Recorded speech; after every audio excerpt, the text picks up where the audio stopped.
दोस्तों, क्या आपको लगता है कि हमारे एक्सपर्ट्स और वैज्ञानिक सब कुछ जानते हैं? क्या आप मानते हैं कि डॉक्टर्स, इकोनॉमिस्ट्स और रिसर्चर्स के पास हर सवाल का जवाब है? अगर हाँ, तो आज मैं आपको एक ऐसी किताब के बारे में बताने जा रहा हूं जो आपकी इस सोच को बिल्कुल बदल देगी। माइकल ब्लासलैंड की द हिडन हाफ एक ऐसी किताब है जो बताती है कि हम इंसान जितना समझते हैं कि हम जानते हैं, असल में हम उससे बहुत कम जानते हैं। और ये बात सिर्फ आप और मेरे लिए नहीं, बल्कि दुनिया के बड़े से बड़े एक्सपर्ट्स के लिए भी सच है। तो चलिए दोस्तों, आज जानते हैं द हिडन हाफ की पूरी कहानी।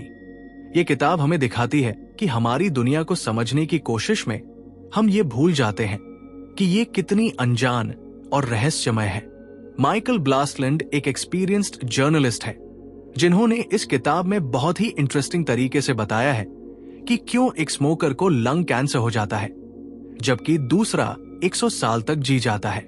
इसका जवाब है द हिडन हाफ, यानी वे रैंडम और अननोएबल वेरिएबल्स जो हमारी दुनिया को समझने की कोशिश में हमेशा बाधा बनते रहते हैं।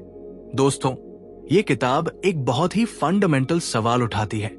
हम इंसान बहुत क्लेवर क्रीचर्स हैं, लेकिन ये बात समझने में हम बिल्कुल इडियट्स हैं कि वास्तव में हम कितने क्लेवर हैं। यही इस किताब का मुख्य पॉइंट है। सोचिए, जब आप डॉक्टर के पास जाते हैं तो आप एक्सपेक्ट करते हैं कि वो एग्जैक्टली बता देगा कि आपको क्या प्रॉब्लम है और कैसे ठीक होगी। जब इकोनॉमिस्ट टीवी पर आकर प्रेडिक्शन करता है कि नेक्स्ट ईयर में इकोनॉमी कैसी रहेगी, तो हम उसकी बात मान लेते हैं। लेकिन माइकल ब्लासलैंड कहते हैं कि यहाँ एक बड़ी समस्या है। हम ये मान लेते हैं कि एक्सपर्ट्स के पास कंप्लीट नॉलेज है, जबकि रियलिटी ये है कि वे सिर्फ एक हाफ पिक्चर देख रहे होते हैं। अब समझते हैं कि ये हिडन हाफ क्या है। इमेजिन करिए कि आप एक पेंटिंग देख रहे हैं, लेकिन उसका आधा हिस्सा कर्टन से ढका हुआ है। आप जो देख सकते हैं उसी के बेस पर आप पूरी पेंटिंग के बारे में गेस करते हैं। यही हमारे साथ लाइफ में होता है। हम सिर्फ विजिबल हफ को देखते हैं और बाकी हिडन हफ को इग्नोर कर देते हैं। ये हिडन हफ क्या है? ये वे सभी अननोन फैक्टर्स हैं जो किसी भी सिचुएशन को इन्फ्लुएंस करते हैं, लेकिन हम उन्हें मेजर या प्रेडिक्ट नहीं कर सकते। ये रैंडमनेस, अनसर्टेनिटी और वे सभी वेरिएबल्स हैं जिनका हमें पता ही नहीं होता। एग्जाम्पल के लिए, 2 आइडेंटिकल ट्विन्स हैं। सैम एनवायरनमेंट में पले बढ़े हैं, सैम लाइफस्टाइल है, फिर भी एक को डायबिटीज हो जाता है और दूसरे को नहीं। मेडिकल साइंस इसे जीन्स और लाइफस्टाइल से एक्सप्लेन करने की कोशिश करती है, लेकिन पूरी तरह एक्सप्लेन नहीं कर पाती। यहां काम कर रहा है हिडन हाफ। मेडिसिन में हिडन हाफ। दोस्तों, मेडिकल फील्ड में यह कॉन्सेप्ट बहुत क्लियरली दिखता है। आपने देखा होगा कि सैम मेडिसिन डिफरेंट लोगों पर डिफरेंट इफेक्ट करती है। डॉक्टर बोलता है कि ये टैबलेट लेने से आपको 80% चांस है कि आपका इन्फेक्शन ठीक हो जाए, लेकिन आप उस 20% में आ जाते हैं जिसमें मेडिसिन काम ही नहीं करती। यहां पर डॉक्टर्स के पास सभी स्टडीज हैं, रिसर्च पेपर्स हैं, क्लिनिकल ट्रायल्स के डेटा हैं, लेकिन फिर भी वे प्रेडिक्ट नहीं कर सकते कि एग्जैक्टली आपके साथ क्या होगा, क्योंकि हर इंडिविजुअल का बॉडी केमिस्ट्री अलग है, लाइफस्टाइल अलग है, स्ट्रेस लेवल्स अलग हैं और हजारों ऐसे फैक्टर्स हैं जिन्हें मेजर करना इम्पॉसिबल है। इकोनॉमिक्स में हिडन हाफ। इकोनॉमिक्स में तो ये और भी इंटरेस्टिंग है। इकोनॉमिस्ट्स के पास जीडीपी डेटा है, इन्फ्लेशन रेट्स हैं, एम्प्लॉयमेंट फिगर्स हैं, लेकिन फिर भी वे मार्केट क्रैश प्रेडिक्ट नहीं कर पाते। 2008 में जो फाइनेंशियल क्राइसिस आई, कितने इकोनॉमिस्ट्स ने उसे प्रेडिक्ट किया था? बहुत कम। क्यों? क्योंकि इकोनॉमी में millions of people individually decisions ले रहे होते हैं। हर पर्सन का mood, confidence level, personal circumstances, ये सब मिलकर मार्केट को इन्फ्लुएंस करते हैं और ये सब फैक्टर्स कभी भी किसी इक्वेशन में फिट नहीं हो सकते। एजुकेशन में हिडन हाफ। एजुकेशन सेक्टर में भी यही स्टोरी है। 2 स्टूडेंट्स सैम क्लास में पढ़ते हैं, सैम टीचर से, सैम बुक्स, लेकिन रिजल्ट्स बिल्कुल डिफरेंट आते हैं। हम कहते हैं कि एक इंटेलिजेंट है, दूसरा लेजी है, लेकिन रियलिटी में इससे कहीं ज्यादा कॉम्प्लेक्स फैक्टर्स इन्वॉल्व होते हैं। स्टूडेंट का family background, mental health, sleep pattern, nutrition peer group और काउंटलेस अदर फैक्टर्स उसकी परफॉर्मेंस को अफेक्ट करते हैं। स्कूल एडमिनिस्ट्रेशन इन सबको कंसिडर करके पॉलिसी बनाने की कोशिश करता है, लेकिन हिडन हफ ऑलवेज रिमेन होता है। दोस्तों, अगर ये टॉपिक आपको इंटरेस्टिंग लग रहा है तो प्लीज इस वीडियो को लाइक करें और कमेंट्स में बताएं कि आपने अपनी लाइफ में कब महसूस किया है कि कुछ चीजें बिल्कुल अनप्रेडिक्टेबल होती हैं। और हाँ, चैनल को सब्सक्राइब करना न भूलें, क्योंकि मैं ऐसी ही माइंड ओपनिंग बुक्स के बारे में वीडियोस बनाता रहता हूं। माइकल ब्लासलैंड इस किताब में एक बहुत इंपॉर्टेंट पॉइंट उठाते हैं, हमारी ओवर कॉन्फिडेंस की प्रॉब्लम। हम जितना जानते हैं उससे बहुत कम जानते हैं, और जो जानते हैं वह भी गलत हो सकता है। यह बात सिर्फ कॉमन पीपल के लिए नहीं, एक्सपर्ट्स के लिए भी ट्रू है। एक्चुअली एक्सपर्ट्स की ओवर कॉन्फिडेंस और भी डेंजरस होती है, क्योंकि सोसाइटी उन पर ट्रस्ट करती है। Think about it, weather forecast कितनी बार गलत होती है, स्टॉक मार्केट की प्रेडिक्शंस कितनी एक्यूरेट होती है, मेडिकल ट्रीटमेंट्स कितनी बार एक्सपेक्टेड रिजल्ट्स नहीं देते, लेकिन फिर भी हम एक्सपर्ट्स की बात को फाइनल ट्रूथ मान लेते हैं। ब्लासलैंड कहते हैं कि ये ह्यूमन नेचर है। हमें सर्टेनिटी चाहिए, क्लियर आंसर्स चाहिए। हम कंफर्टेबल नहीं होते आई डोंट नो के साथ, इसलिए हम पैटर्न्स बनाते हैं जहां कोई पैटर्न नहीं है, एक्सप्लेनेशंस ढूंढते हैं जहां सिर्फ रैंडमनेस है। यहां पर एक बहुत इंटरेस्टिंग पॉइंट है।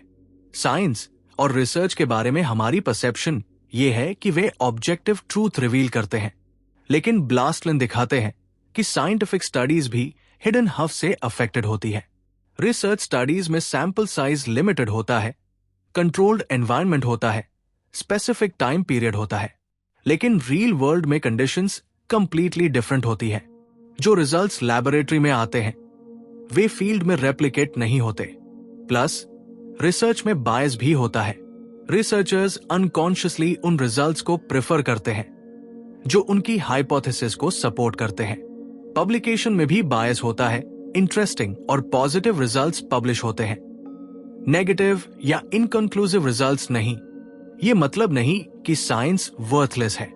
साइंस बहुत वैल्यूबल है, लेकिन हमें यह समझना चाहिए कि इसकी भी लिमिटेशंस है। हमें साइंस को फॉलो करना चाहिए, लेकिन ब्लाइंड फेथ नहीं रखना चाहिए। इस हिडन हफ कॉन्सेप्ट का सबसे सीरियस इंपैक्ट गवर्नेंस और पॉलिसी मेकिंग पर होता है।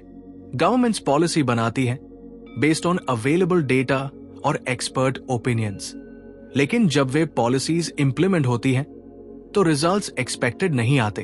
एजुकेशन पॉलिसी का एग्जाम्पल लेते हैं।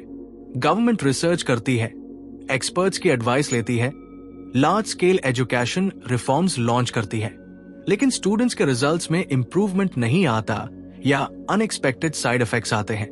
क्यों? क्योंकि पॉलिसी मेकर्स सिर्फ विजिबल हफ को कंसिडर करते हैं। इंडिविजुअल स्टूडेंट्स की पर्सनल सर्कमस्टेंसेस, टीचर्स की motivation levels, local community factors, cultural aspects, ये सब हिडन हफ में रहता है। Same thing health care policies, economic policies, urban planning में होता है। पेपर पर सब परफेक्ट लगता है, लेकिन ग्राउंड रियलिटी डिफरेंट होती है। कॉर्पोरेट वर्ल्ड में भी ये कॉन्सेप्ट बहुत रेलेवेंट है। कंपनीज मार्केट रिसर्च करती है, कंज्यूमर बिहेवियर एनालाइज करती है, डेटा ड्रिवन डिसीजंस लेती है, लेकिन फिर भी प्रोडक्ट्स फेल हो जाते हैं, मार्केटिंग कैंपेन्स फ्लॉप हो जाते हैं। कोका कोला का न्यू कोक का केस फेमस है। कंपनी ने एक्सटेंसिव मार्केट रिसर्च की थी, टेस्ट टेस्ट्स किए थे, सब डेटा पॉजिटिव था, लेकिन जब न्यू कोक लॉन्च किया तो मैसिव फेलियर हुई। क्यों? क्योंकि emotional attachment, brand loyalty, nostalgia जैसे फैक्टर्स हिडन हफ में थे। नेटफ्लिक्स, Amazon जैसी कंपनीज भी रिकमेंडेशन एल्गोरिदम्स यूज करती है बेस्ड ऑन यूजर डेटा, लेकिन कई बार रिकमेंडेशंस बिल्कुल ऑफ टारगेट होते हैं, क्योंकि यूजर का mood, current life situation, social influences, ये सब एल्गोरिदम कैप्चर नहीं कर सकता। अब बात करते हैं कि ये कॉन्सेप्ट हमारी पर्सनल लाइफ में कैसे अप्लाई होता है। हम भी अपनी लाइफ में प्लान्स बनाते हैं, गोल्स सेट करते हैं, सक्सेस के फॉर्मूलाज फॉलो करते हैं, लेकिन कई बार रिजल्ट्स एक्सपेक्टेड नहीं आते। करियर प्लानिंग का एग्जाम्पल लेते हैं। आप एक पर्टिकुलर फील्ड में जाते हैं, सब रिसर्च करके, मार्केट ट्रेंड्स देखकर, लेकिन 5 साल बाद वो फील्ड ही ऑब्सोलीट हो जाता है। Technology changes, market dynamics change और आपको पाइवोट करना पड़ता है। रिलेशनशिप्स में भी यही होता है। डेटिंग एप्स एल्गोरिदम्स यूज करती है, कंपैटिबिलिटी टेस्ट होते हैं, बट स्टिल रिलेशनशिप्स वर्क नहीं करते क्योंकि केमिस्ट्री, टाइमिंग, लाइफ सर्कमस्टेंसेस ये सब प्रिडिक्ट नहीं किया जा सकता। हेल्थ और फिटनेस में भी सैम थिंग है। सैम डाइट और एक्सरसाइज रूटीन डिफरेंट लोगों पर डिफरेंट इफेक्ट्स देते हैं। Genetics, lifestyle, stress levels, sleep patterns, countless factors involve होते हैं। दोस्तों, क्या आपको भी लगता है कि लाइफ में बहुत सी चीजें अनप्रेडिक्टेबल हैं? कमेंट सेक्शन में शेयर करें कि आपके साथ कब कुछ ऐसा हुआ है जो बिल्कुल अनएक्सपेक्टेड था, जिसे आपने प्रेडिक्ट नहीं किया था। और अगर ये वीडियो हेल्पफुल लग रहा है तो लाइक और शेयर जरूर करें। माइकल ब्लासलैंड इस किताब में सिर्फ प्रॉब्लम्स हाईलाइट नहीं करते, बल्कि सॉल्यूशंस भी सजेस्ट करते हैं। सबसे इंपॉर्टेंट लेसन ये है कि हमें अनसर्टेनिटी के साथ कंफर्टेबल होना सीखना चाहिए। ये मतलब नहीं कि हम प्लानिंग छोड़ दें या रिसर्च न करें। इसका मतलब यह है कि हमें ह्यूमिलिटी रखनी चाहिए। हमें ये एक्सेप्ट करना चाहिए कि हमारा नॉलेज लिमिटेड है और अनएक्सपेक्टेड थिंग्स हो सकती है।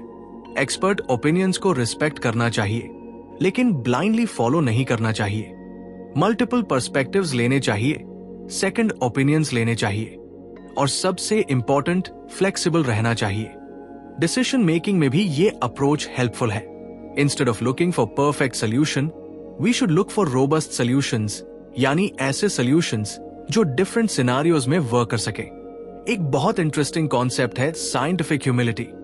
हमें यह स्वीकार करना चाहिए कि बहुत सी मिस्ट्रीज और सरप्राइजेस हैं जो ह्यूमन अंडरस्टैंडिंग को हम्बल बनाते हैं।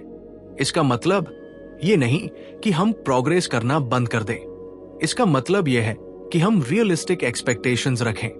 हमें पता होना चाहिए कि साइंस इवॉल्विंग प्रोसेस है, एब्सोल्यूट ट्रूथ नहीं।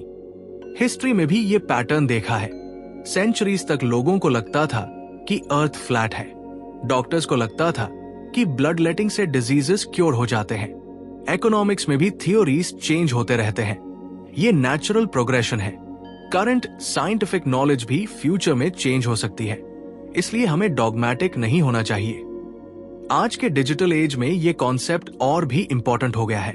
सोशल मीडिया पर हमें कंटिन्यूअसली इंफॉर्मेशन मिलती रहती है। न्यूज चैनल्स पर एक्सपर्ट्स कंटिन्यूअसली प्रेडिक्शंस करते रहते हैं, लेकिन हमें क्रिटिकल थिंकिंग यूज करनी चाहिए। जब कोई एक्सपर्ट कहता है कि स्टॉक मार्केट क्रैश होगा या कि पर्टिकुलर ट्रीटमेंट 100% इफेक्टिव है, तो हमें पूछना चाहिए कि क्या वे हिडन फैक्टर्स को कंसिडर कर रहे हैं या नहीं। मीडिया भी सेंसेशनलिज्म करती है। अनसर्टेनिटी और कॉम्प्लेक्सिटी बोरिंग लगती है। क्लियर कट आंसर्स और ड्रामेटिक प्रेडिक्शंस टीआरपी लाते हैं, लेकिन रियलिटी में ये ओवर सिंप्लिफिकेशन डेंजरस हो सकती है। हमें इंफॉर्मेशन कंजम्पशन में भी बैलेंस रखना चाहिए। मल्टीपल सोर्सेस चेक करने चाहिए, अपोजिट व्यू पॉइंट्स भी देखने चाहिए। ब्लासलैंड सजेस्ट करते हैं कि हमारी एजुकेशन सिस्टम में भी चेंजेस चाहिए। करंटली हम स्टूडेंट्स को टीच करते हैं कि हर प्रॉब्लम का क्लियर सोल्यूशन होता है, हर क्वेश्चन का डेफिनेट आंसर होता है, लेकिन रियल वर्ल्ड में ऐसा नहीं होता। स्टूडेंट्स को अनसर्टेनिटी हैंडलिंग भी सिखाना चाहिए। Critical thinking, problem solving in ambiguous situations, dealing with incomplete information, ये सब स्किल्स इंपॉर्टेंट है। रिसर्च मेथडोलॉजी भी सिखाना चाहिए। स्टूडेंट्स को पता होना चाहिए कि रिसर्च कैसे होती है, उसकी लिमिटेशंस क्या है, बायस कैसे आते हैं। फिलॉसफी और एथिक्स भी इंपॉर्टेंट सब्जेक्ट्स हैं। स्टूडेंट्स को पॉन्डर करना चाहिए कि नॉलेज क्या है, ट्रूथ क्या है और हमारी अंडरस्टैंडिंग की बाउंड्रीज क्या है। इंडिविजुअल लेवल पर भी ये कॉन्सेप्ट ट्रांसफॉर्मेटिव है। जब हम एक्सेप्ट करते हैं कि हमारा नॉलेज लिमिटेड है, तो हम मोर ओपन माइंडेड होते हैं। हम दूसरों की ओपिनियंस को रिस्पेक्टफुली सुनते हैं। सेल्फ अवेयरनेस भी बढ़ती है। हम रियलाइज करते हैं कि हमारे डिसीजंस भी हिडन फैक्टर्स से इन्फ्लुएंस होते हैं। हमारे moods, past experiences, current circumstances, ये सब हमारी थिंकिंग को शेप करते हैं। ये अवेयरनेस ह्यूमिलिटी लाती है। हम जजमेंटल कम होते हैं। जब कोई पर्सन अनएक्सपेक्टेड बिहेवियर करता है, तो हम इमीडिएटली कंक्लूजन्स नहीं ड्रॉ करते। रिलेशनशिप्स में भी ये हेल्पफुल है। हम एक्सपेक्टेशंस को रियलिस्टिक रखते हैं। हम समझते हैं कि हर पर्सन कॉम्प्लेक्स है और हमें पूरी तरह समझना इम्पॉसिबल है। सरप्राइजिंगली, अनसर्टेनिटी को एक्सेप्ट करना इनोवेशन में भी हेल्पफुल होता है। जब हम एक्नॉलेज करते हैं कि हमें सब कुछ पता नहीं है, तो हम एक्सपेरिमेंटेशन के लिए ओपन होते हैं। सिलिकॉन वैली की सक्सेस भी इसी फिलॉसफी पर बेस्ड है, fail fast, learn fast. Companies को पता है कि इनोवेशन में अनसर्टेनिटी है, इसलिए वे स्मॉल एक्सपेरिमेंट्स करते हैं, रिजल्ट्स देखते हैं और अकॉर्डिंगली एडजस्ट करते हैं। आर्ट और क्रिएटिविटी में तो अनसर्टेनिटी एसेंशियल है। बेस्ट आर्टिस्ट्स वे होते हैं जो प्रेडिक्टेबल पैटर्न से बाहर निकलते हैं, अनएक्सपेक्टेड कनेक्शंस बनाते हैं। साइंटिफिक रिसर्च में भी breakthrough discoveries often accidental होती है। पेनिसिलिन की डिस्कवरी एक एक्सीडेंट थी। एक्सरेज की डिस्कवरी भी अनएक्सपेक्टेड थी। आज के एआई और मशीन लर्निंग के युग में ये कॉन्सेप्ट और भी रेलेवेंट है। AI algorithms massive data process करते हैं और पैटर्न्स आइडेंटिफाई करते हैं, लेकिन वे भी हिडन हफ को कैप्चर नहीं कर सकते। एआई बायस की प्रॉब्लम भी यहीं से आती है। ट्रेनिंग डेटा में जो पैटर्न्स होते हैं, एआई उन्हें एम्पलीफाई करती है, लेकिन रियल वर्ल्ड कॉम्प्लेक्सिटी को हैंडल करना चैलेंज होता है। ऑटोनॉमस व्हीकल्स का एग्जाम्पल लेते हैं। इंजीनियर्स ने थाउजेंड्स ऑफ सिनेरियोज को कंसिडर किया है, बट स्टिल अनएक्सपेक्टेड सिचुएशंस आती रहती है। Human behaviour, weather conditions, road conditions, इनमें से कई फैक्टर्स प्रेडिक्ट करना डिफिकल्ट है। इसका मतलब ये नहीं कि टेक्नोलॉजी बैड है। टेक्नोलॉजी हेल्पफुल है, लेकिन हमें इसकी लिमिटेशंस भी समझनी चाहिए। हेल्थ केयर में पर्सनलाइज्ड मेडिसिन का कॉन्सेप्ट यही दिखाता है कि हम हिडन हफ को एक्नॉलेज कर रहे हैं। Instead of one size fits all approach, doctors individual patients के लिए कस्टमाइज्ड ट्रीटमेंट्स दे रहे हैं। Genetic testing, lifestyle analysis, environmental factors सबको कंसिडर करके ट्रीटमेंट प्लान्स बनाए जा रहे हैं, लेकिन फिर भी अननोन फैक्टर्स रिमेन करते हैं। ये अप्रोच मोर रियलिस्टिक है। ये रिकॉग्नाइज करती है कि एवरी इंडिविजुअल यूनिक है और स्टैंडर्ड प्रोटोकॉल्स हमेशा वर्क नहीं करते। क्लाइमेट साइंस भी हिडन हफ का परफेक्ट एग्जाम्पल है। साइंटिस्ट्स के पास डेकेड्स का डेटा है, सोफिस्टिकेटेड मॉडल्स हैं, लेकिन फिर भी एग्जैक्ट प्रेडिक्शंस चैलेंजिंग है। क्लाइमेट सिस्टम बहुत कॉम्प्लेक्स है। ओशंस, एटमॉस्फेयर, लैंड, आइस और ह्यूमन एक्टिविटीज सब इंटरैक्ट करते हैं। Small changes massive effects produce कर सकते हैं। Butterfly effect. इसका मतलब ये नहीं कि क्लाइमेट साइंस अनरिलायबल है। जनरल ट्रेंड्स और डायरेक्शंस प्रेडिक्ट करना पॉसिबल है, लेकिन एग्जैक्ट टाइमलाइंस और स्पेसिफिक इंपैक्ट्स अनसर्टेन है। यहां पर प्रिकॉशनरी प्रिंसिपल इंपॉर्टेंट है। अनसर्टेनिटी को एक्सक्यूज नहीं बनाना चाहिए इनएक्शन के लिए। इंस्टेड हमें वर्स्ट के सिनेरियोज के लिए प्रिपेयर रहना चाहिए। फाइनेंशियल मार्केट्स में तो हिडन हफ का रोल बहुत प्रोमिनेंट है। Market psychology, geopolitical events, technological disruptions, natural disasters, countless factors stock prices को अफेक्ट करते हैं। वॉरेन बफेट जैसे सक्सेसफुल इन्वेस्टर्स ये बात वेल अंडरस्टैंड करते हैं। वे लॉन्ग टर्म अप्रोच लेते हैं, डाइवर्सिफिकेशन करते हैं और रिस्क मैनेजमेंट पर फोकस करते हैं। डे ट्रेडिंग और स्पेकुलेशन इसीलिए रिस्की होते हैं, क्योंकि शॉर्ट टर्म मार्केट मूवमेंट्स को प्रेडिक्ट करना ऑलमोस्ट इम्पॉसिबल है। दोस्तों, अब तक हमने देखा कि द हिडन हफ कॉन्सेप्ट कितनी डीप और वाइड रेंजिंग है। अगर आप इस वीडियो को एंड तक देख रहे हैं तो प्लीज कमेंट में बताएं कि इस कॉन्सेप्ट से आपकी थिंकिंग कैसे चेंज हुई है, और चैनल को सब्सक्राइब करना न भूलें, बिकॉज मैं रेगुलरली ऐसी ही थॉट प्रोवोकिंग बुक्स पर वीडियोस बनाता रहता हूं। अब बात करते हैं कि इस नॉलेज को प्रैक्टिकली कैसे अप्लाई करें। 1. डिसीजन मेकिंग में मल्टीपल सिनेरियोस कंसिडर करें, बैकअप प्लान्स रखें, कंप्लीट इंफॉर्मेशन का वेट न करें, अवेलेबल इंफॉर्मेशन पर रीजनेबल डिसीजंस लें, फ्लेक्सिबिलिटी मेंटेन करें। 2. करियर प्लानिंग में सिंगल पाथ पर डिपेंडेंट न रहें, कंटिन्यूअसली लर्निंग रहें, नेटवर्क बिल्डिंग करें, अपॉर्चुनिटीज कहां से आएंगी पता नहीं, एडेप्टेबिलिटी डेवलप करें। 3. हेल्थ मैनेजमेंट में हॉलिस्टिक अप्रोच लें, फिजिकल, मेंटल, इमोशनल हेल्थ सबको कंसिडर करें। रेगुलर चेकअप्स करें, लेकिन हेल्थ एंजाइटी में न पड़े। लाइफस्टाइल फैक्टर्स को कंट्रोल करें जो कंट्रोल में है। जेनेटिक्स को ब्लेम करके इनएक्टिव न हो जाए। 4. रिलेशनशिप्स में एक्सपेक्टेशंस रियलिस्टिक रखें। कम्युनिकेशन स्किल्स डेवलप करें। पेशेंस रखें, पीपल आर कॉम्प्लेक्स। जज लेस, अंडरस्टैंड मोर। 5.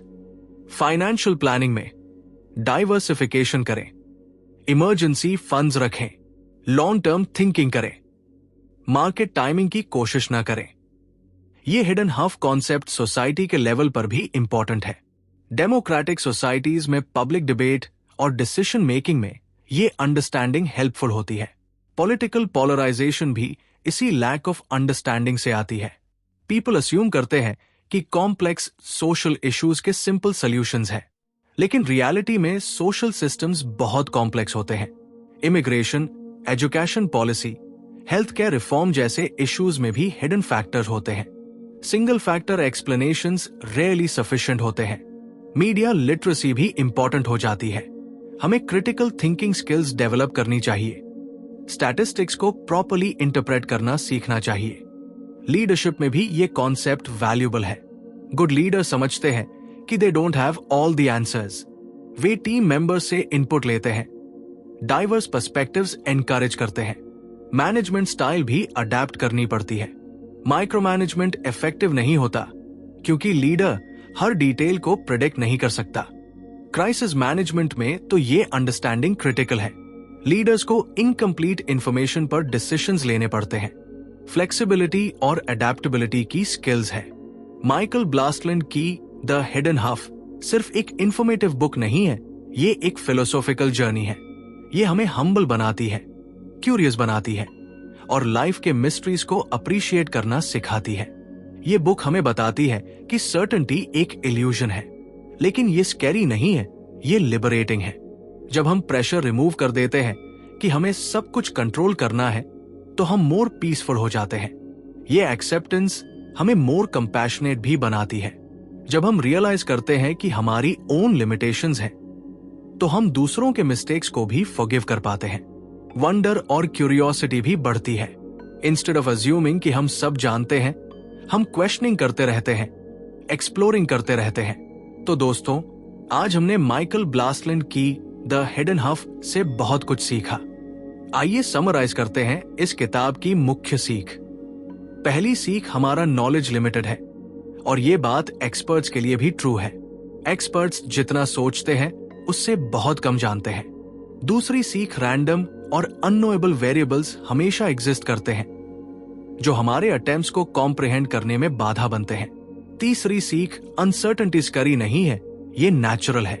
हमें इसके साथ कंफर्टेबल होना सीखना चाहिए। चौथी सीख, ह्यूमिलिटी और ओपन माइंडेडनेस एसेंशियल क्वालिटीज है मॉडर्न वर्ल्ड में।